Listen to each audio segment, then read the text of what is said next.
Really, little Murda? This is what we are out here doing? I love you, but we cannot have you out here putting Clifford and Ernestine's life in jeopardy on some hood shit. You gotta go. You have to go.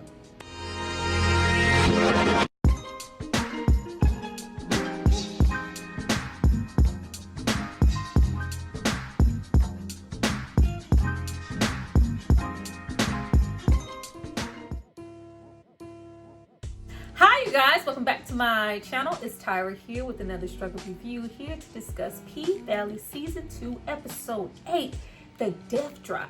Now before I get into all things see you at the crossroads, I need you guys to drop down and subscribe to my channel and like this video. I'm going to give you guys a moment to do that, and then we're going to come back and discuss. Boy, it was a lot going on in this episode. From them trying to pull all at our heartstrings with Big T and his firm, all the way down to Roulette trying to be on some Junior from Players Club type shit. Woo! Let's get into it. Go back.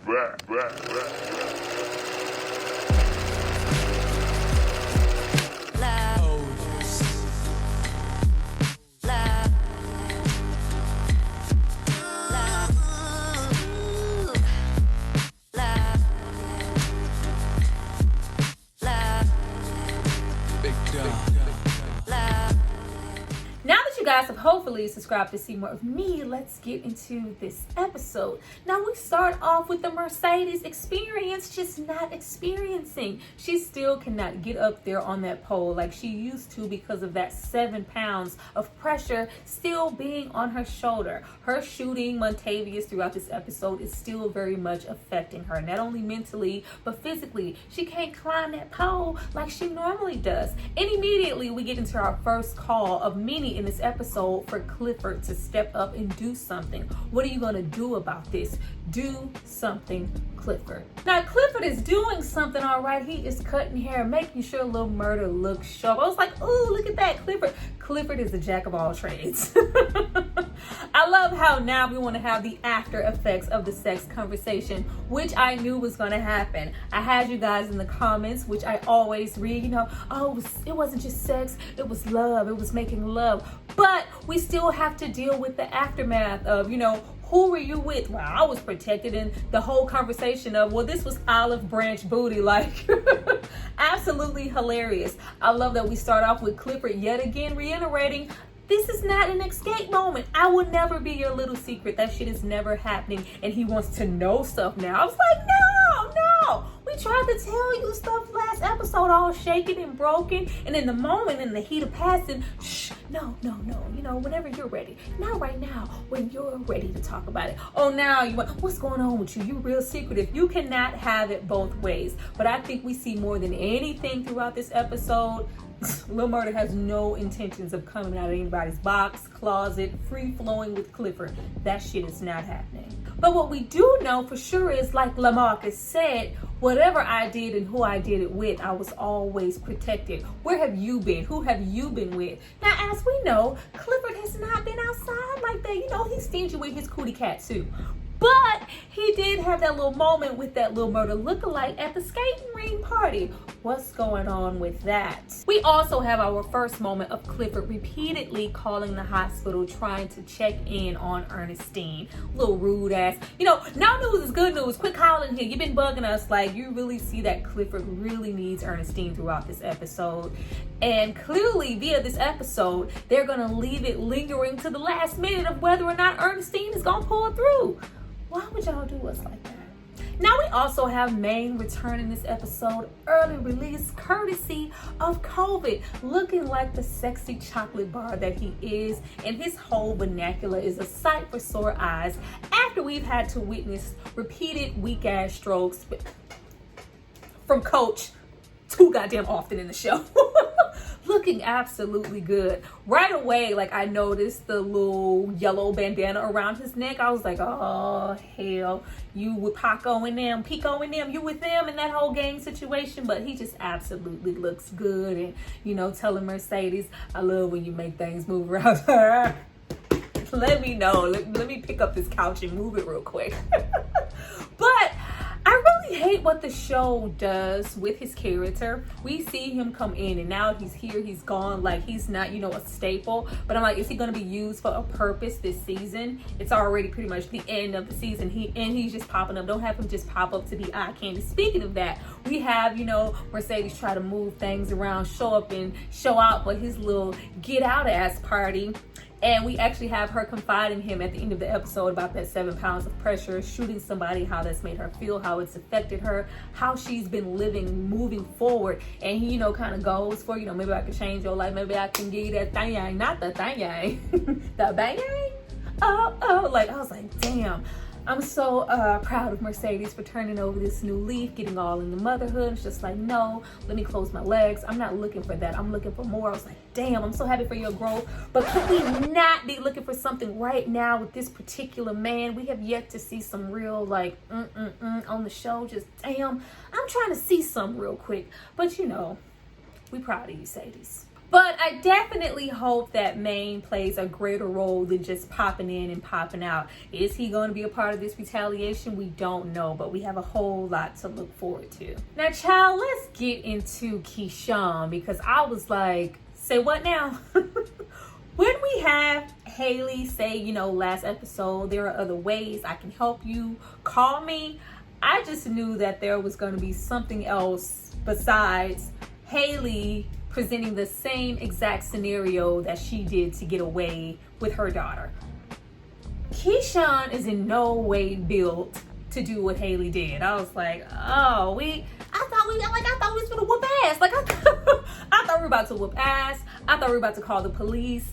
Does Derek have some type of hold, with his family being from money, the whole situation? Like, does he have some type of hold in Chuckalisa to where if she goes to the police to report the abuse being done to her, to the children, will it just be disregarded because of who his family is and, oh, he's Derek? Like, I need an explanation. Like, if we are expecting Keyshawn to do the whole passport situation, run away, disappear, and never contact anybody again, that shit is not happening. She is not built to do that. Like, she has no desire to be alone on the run and looking over her shoulder. Not to mention that psycho ass Derek would never stop looking for her. Like, there's just no way to live. If we think about, hey Andre, Haley's all comfortable now, but that first season, like this whole, we gonna get into, all it takes is one person to blow up your spot, Miss Haley. But that's just not her. She is not built for that. Now, we do see later in the episode, we have Derek coming through,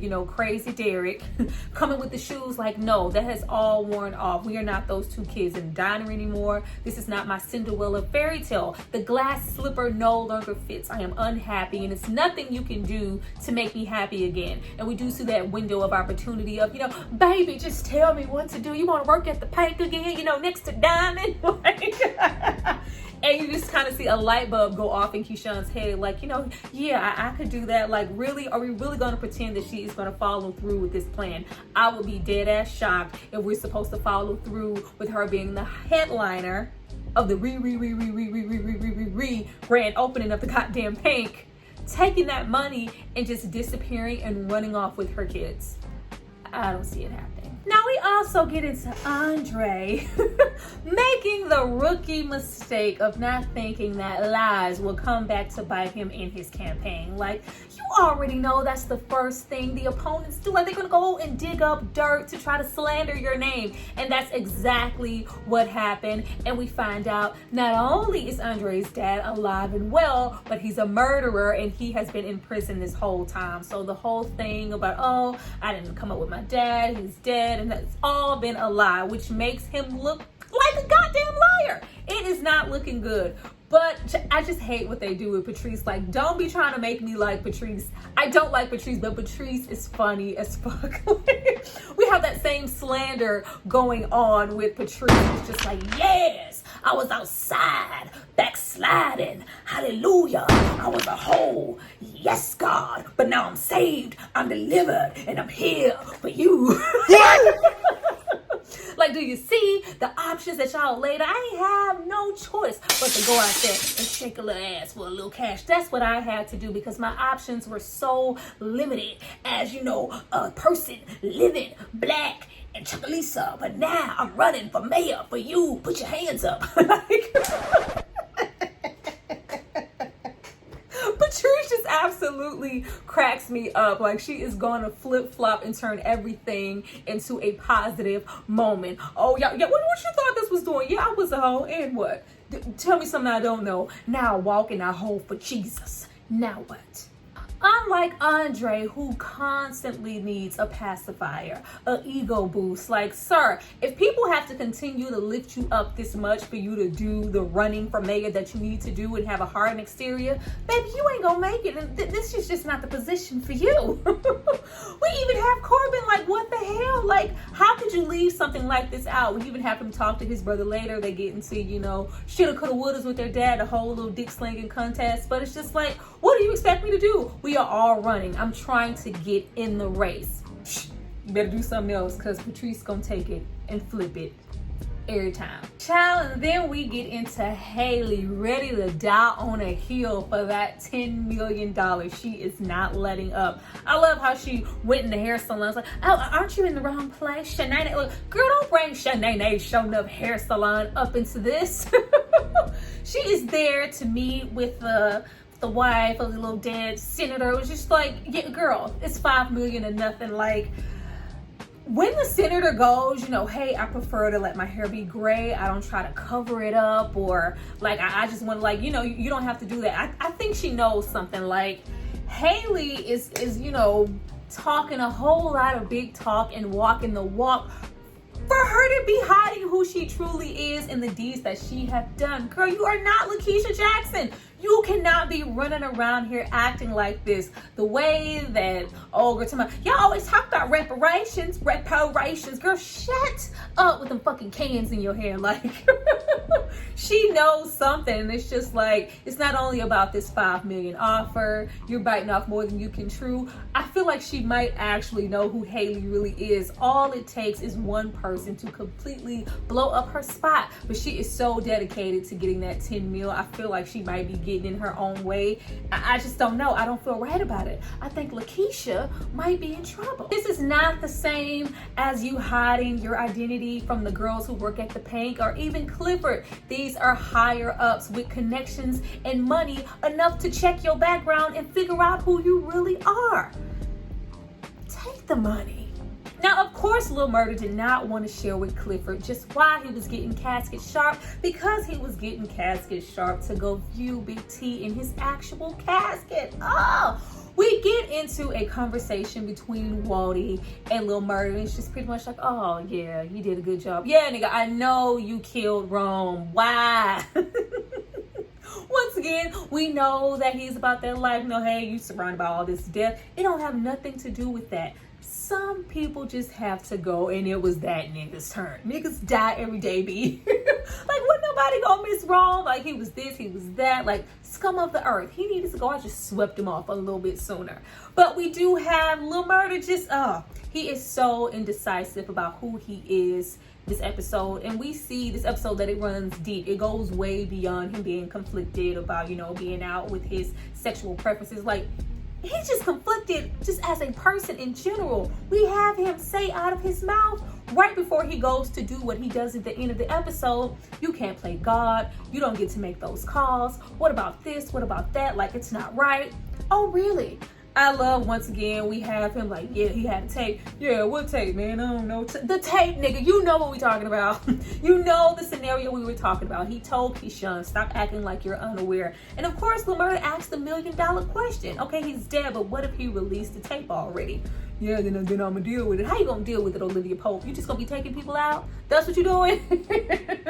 But we seriously get that confirmation that he is just all over the place. We even have him say, you know, hey, locked up 15 years, had to do what they had to do, you know, only God can judge me. Like, he is still, this is who you are. Like, I don't think it's solely about him being locked up and, you know, we have to do what we have to do. Like, no, We don't have to do this. He is still very much hiding. But we also have Waldy continue to put that same thing on him that Big T was putting on him. You're going to make it. You have something to live for. If anybody needs to or is going to make it out, I am doing my best to ensure that it's you. We want you to be something. Be somebody. Make it out. Why can't we want the same thing for ourselves, Lil Murda? Now, after we see that Diamond and Big Bone are still in lust, we get back into the grand opening of the Pank, and Mercedes just clearly not being ready. Like, oh, child, I must have fainted twice once they had Keyshawn come through. Like, damn, like she never left. Like, yes, Keyshawn. I love how they even get, it feels like they like threw back, like she had the same hair. Like, she just looks so fulfilled and so comfortable in there. Even though she did tell Derek, you know, hey, that's the only place that I felt free.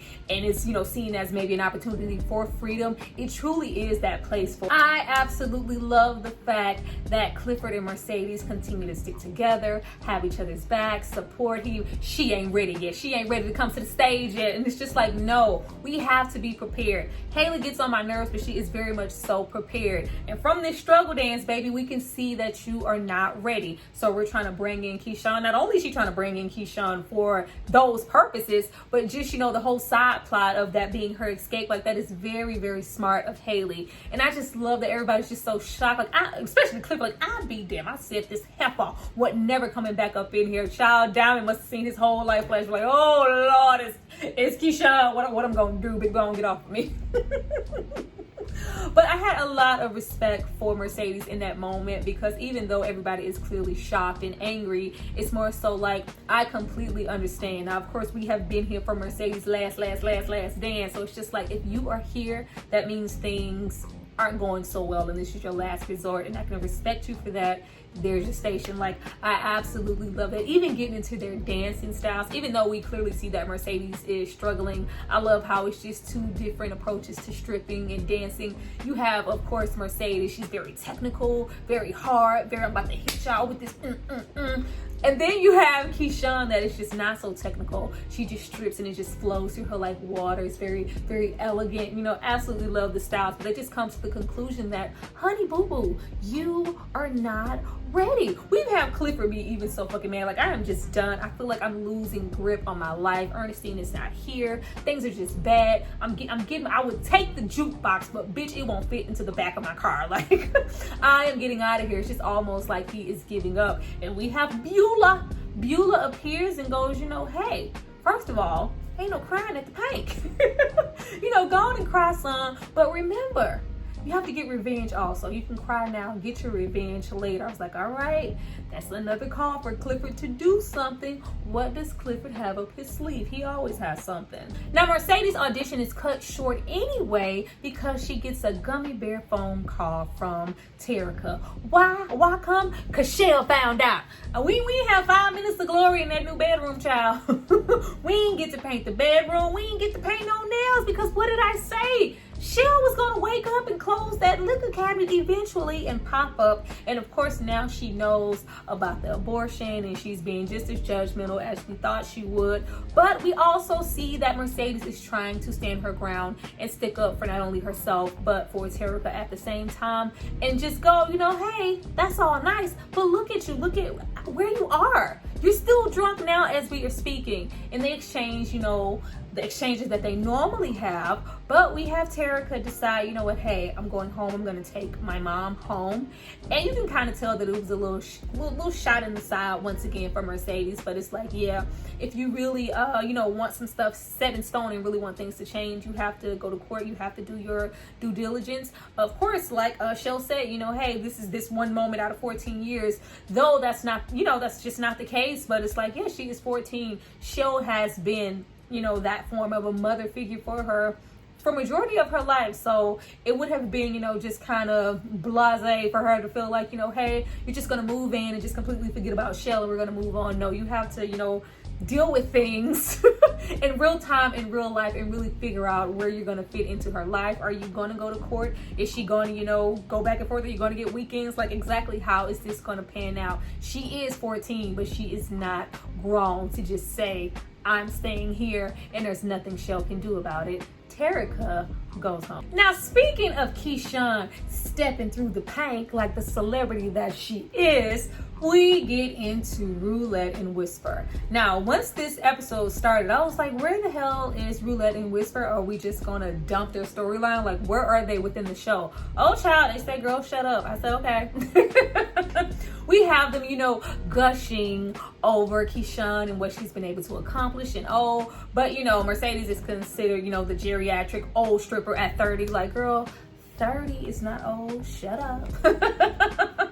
But you see this pressure from Roulette on Whisper, girl, get in there. Go hit up Terrence. He wanted to do what for you? And he just wanted to give you head and I can set it up. It's gonna be easy money. Like, first of all, bitch, don't touch my crystals. You don't touch another woman's crystal. You see right away that Whisper just feels like their energy's off. I don't need to put myself in that scenario. Are you sure? But at the same time, they've kind of built this rapport.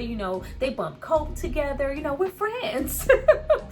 Personally, where we ended up in the episode, I just was thinking about them comments y'all left. Oh no, she wasn't feeling some type of way. No, this is not about Roulette feeling some type of way. This was all about colorism in the treatment that Roulette received from Terrence versus the treatment that Whisper got because her skin is lighter. She's more appealing to him, visually. He has, that whole colorist that syndrome. So he wanted to offer her all this money just to eat her out versus the little one stack that he offered Roulette just to give him head. But Tyra, it won't be nothing. She wouldn't try to retaliate and get back at Whisper. Shit. Couldn't have fooled me this episode. I feel like this was very much a setup. Whole Junior, this got to be the host. Whole Junior Players Club. Make sure y'all go check out my Players Club video. Shameless plug. Whole Junior Players Club as moment. She saw that as an opportunity to get back at that man for how he treated her from the moment she was watching them in that reflection give that dance. Like, damn, all of that money, all of that extraness being thrown her way just because you like the way she looks. I'm 10 times the stripper. I'm like, how could you? Are they friends? Hey, maybe, sure. But she saw this as an opportunity all the way to the moment till they got in that room. First of all, it's just all the way off. Every time you have Whisper just feel like, I just want to get out of here. I'm just not feeling it. She's making sure, to blow smoke in her face. Here, bump a little coke. Just relax. It's going to be good. Then once this, we get in there, we get in some head and the little deed is done. And, he tries to flip it. It's like, you didn't even have to do anything for me. You didn't, he low-key wanted Whisper to reciprocate. And it's just like, no, I'm not paying all the money. Miss Thing, aka Candy Crush in the bathroom, had that gun already locked and loaded on her with the one bullet in it. Showed us this episode just why her name is Roulette. Told this man, suck it, nigga, suck it. Did a whole pinky.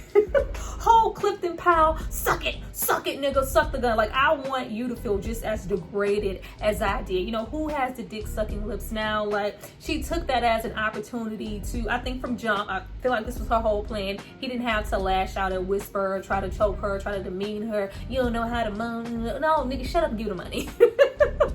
Like, he didn't even have to do that. I feel like this was her plan all along, like, just to take something back, take some power back. She was really upset at the fact that you really had me get on my knees to suck your egg for one stack, but you was trying to give this head for more stacks just to eat her out?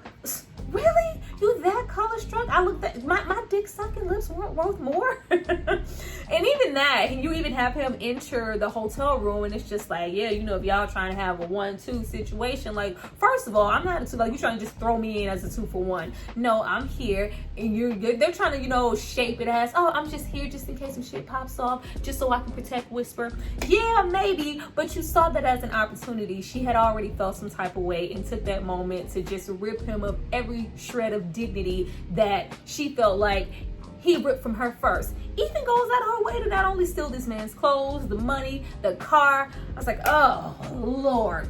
Did Whisper participate? Yeah, but it's like, well, bitch, you got the gun on me too. Let me take his clothes off real quick. Don't shoot me.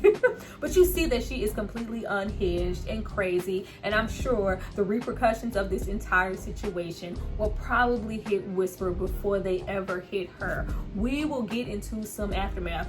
Terrence is not just going to take this shit lying down. We don't know nothing about that man. Like, Ugh, I don't care what nobody say. That was a setup. Roulette is on some other shit. It's 1994 and we still against the same shit.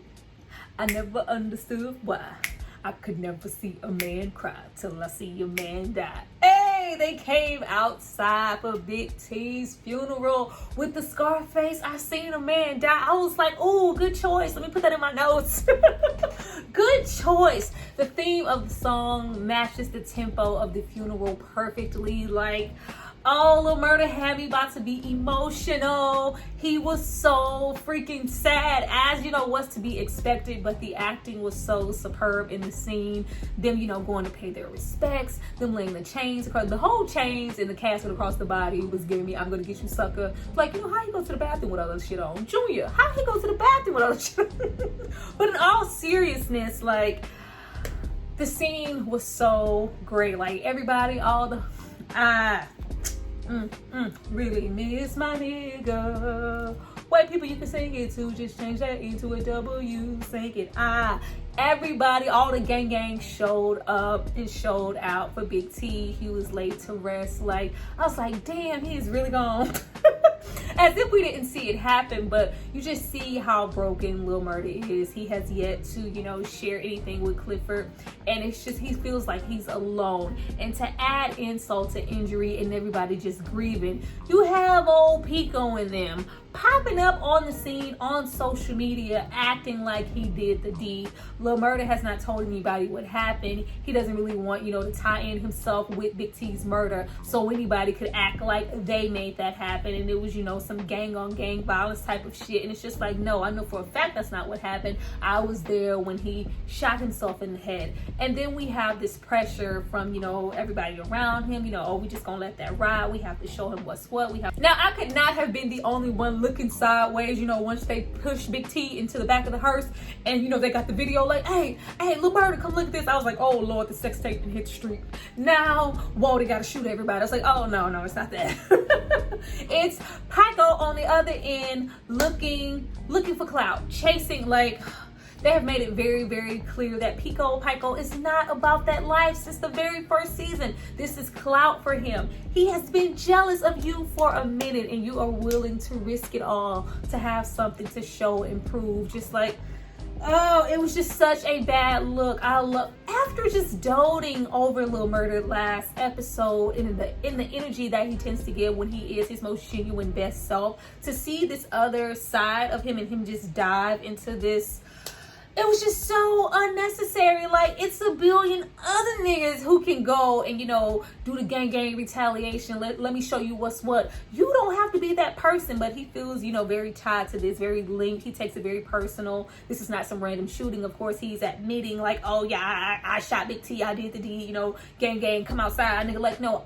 You know for a fact that he didn't do this because you were there when he took his own life. So to see him just go to this extreme to like prove himself, make sure I'm doing this. Goddamn well this is not what T would have wanted. He, spent his last day and all the words that he could muster to let you know how much he was proud of you and how he wanted you to make it. And it's just almost like he spit in his face at that moment because we know that this means war. This could have repercussions that will fold 20 times over. Like, why? Especially after we had, all this judgment for Wally early on in the episode. You can't play God. You don't get to take anybody's life. You don't get to make these kind of decisions. Says who? Because you just did it. I knew Lil Murda was up to no good when Clifford cut that fucking AP projects in the back of his fucking head.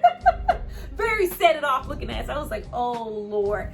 I love how we have Pico ass walking on the most deserted ass part of goddamn Chuckalise. I'm like, where you at? And why ain't nobody around? The setup was real. We even had a baby call, Daddy, is that you? You coming home, Daddy? I was like, oh, you about to die. But when he's, I mean it. I love the commentary that it's making. A lot of people are losing their lives behind personas that they have on social media, acting like, it's one thing when it's really not. Like, I'm not really about that. I was just talking. I was just trying to impress somebody. I have kids. I have that. It's like, yeah, nigga, I tell you kids, you said, what's up? What? What, Lil Murda? You did not have that to go and do. What satisfaction is this supposed to bring you? How is this helping the situation? How is this helping T? I was just really, really disappointed in that moment to see him result to that. But you just see how conflicted he is and where he is mentally. He is just not like, Clifford, walk, like walk, don't run, walk, don't run. But distance yourself. We have no time for none of this foolishness. Now, we end off this episode with multiple things taking place. We have Clifford, go to his mother's grave, and he's just saying, hey, I haven't been here because I feel like I'm failing as a person, as, the owner of the Pink. I'm not doing well. I already miss you. I'm barely making it without you. I definitely cannot make it without Ernestine. I need her. Like, oh, such a great scene. And we even have him kind of reach out to Corbin, drop some of that Clifford ass knowledge, coming out dressed in all kind of, scarf garb. I was like, look at Clifford, you better serve. But it's just like, stop pushing against the tide, bring the water. If you can't go to the water, bring the water to you. Stop trying to be something that you're not, trying to fit into certain, crowds that you can't. Whoever told you that you needed a fake Obama Andre to do what you needed to do? Like, this is what you can do to, get Patrice out of the way. Like, it's like kind of extending that olive branch and kind of dropping signs of stuff that he can do that probably correlates with whatever plan that Clifford personally has for himself. Because, they always had a rapport with old boy being dominated and everything, all in the back of the Pink and whatnot. So that was very interesting to see. And we also have Corbin follow through and reach out to Pastor Woodbine, all on the videos, all on the record, all in the church, getting all the super chats. I wish to see one goddamn day. Serving the people like, hey, y'all said they couldn't come into church. Oh, I'm still gonna get my coin and I'm still gonna shout for Jesus. Like, yes, if you want Pastor Woodbine out of the way, Clifford tells him all it's gonna take is a little money and she can step all the way to the side. You even have her, go outside and it's like, hey, there is more where that came from, but I need for you to drop out of the race. I'm really interested to see if she will follow through because, hey, the money is nice. Patrice says a whole lot. I had a vision and this is what I'm supposed to do. I'm about to help the people of Chocolate. Like, yeah, how much money is it going to take for you to walk away? Or are you actually going to follow through with trying to become mayor? Because she does have a chance to actually do it. Unlike Andre, we have Haley pop up. I just hate all of their little exchanges, child. We have, hey, Andre. We have goddamn Haley pop up, having to, after he ignored her phone call, having to stroke his ego yet again. You the man, Andre. You don't be no punk ass bitch, Andre. Like, just gets on my nerves. You have him, pretending to feel some type of way. Like, yeah, I need more than that. Like, I enjoyed the sex that we had, but I'm not for that. I'm not trying to go back because, I woke up next to Haley and, I got like, no, don't be trying to act like you want more, Andre. You had more and she went off to give head to somebody else because you didn't want it. You had more. But it's like, I need more than that. It's like he actually wants a relationship. I want to know Haley. I don't want to know Autumn Nights. And you just have her go, oh, you need some help. Oh, it's one phone call. Like, who you calling, Haley? Who you calling? Acting like she got all this pull. Being the Haley that she is, or the Autumn Night that she becomes when she's in the company of Andre and those exchanges they have. I could just care less, y'all. I just be wanting to get to something else because I'm But apparently Haley is gonna help Andre out with his campaign and we will see where that goes. Now, we also end off with old Roulette going to Duffy. Girl, give Duffy something and stop playing. Or better yet, don't. Like, we don't need Duffy getting hurt behind you because the joy that she took and everything that transpired, stood in the car, she's trying to scrap it, take the money, and he ain't gonna never pop up. He ain't gonna hear from no damn Terrence. You sure? Are you absolutely sure? It's not like you're moving like. Never underestimated any goddamn body, but she took a lot of pleasure in making that happen. She takes pleasure in, kind of toying with Duffy. And it's just, hey, it's just a Tuesday and I'm having a good time running around footloose and fancy free with my gun. Everybody watch your back. Roulette is on the loose. There is so much to look forward to moving forward. We even end off with Lil Murda doing this fucking snarl into the camera while he's in the booth, like hit the track money. Like what does this mean, Lil Murda? Who are you? What is happening here? Like, I did not expect for his character to take this type of turn. So it's going to be really interesting to figure out what that means for him, what that means for Clifford and their relationship, just what that means for everything. Did you see him roll up and how casual he shot in the booth, but in the Rap City ass booth, about to drop some shit with blood on, literally, physically, blood on his hands. Where are we going with this, Lil Murda? I thought we knew you. It's just too much. Well, you guys, that was my review for P-Valley Season 2, Episode 8, Death Drop. Please drop down and tell me what you thought about it. I really enjoy you guys supporting and reading your comments and correspondence. It's just fun. It's just a good time. What y'all think about to pop off, because the turns are remaining to be taken every single freaking episode. What y'all think about Big Bone? Y'all think Big Bone and that ring is gonna come back into play? Like, what is gonna happen? There's just so much going on. I see you guys next time for my next video. Bye.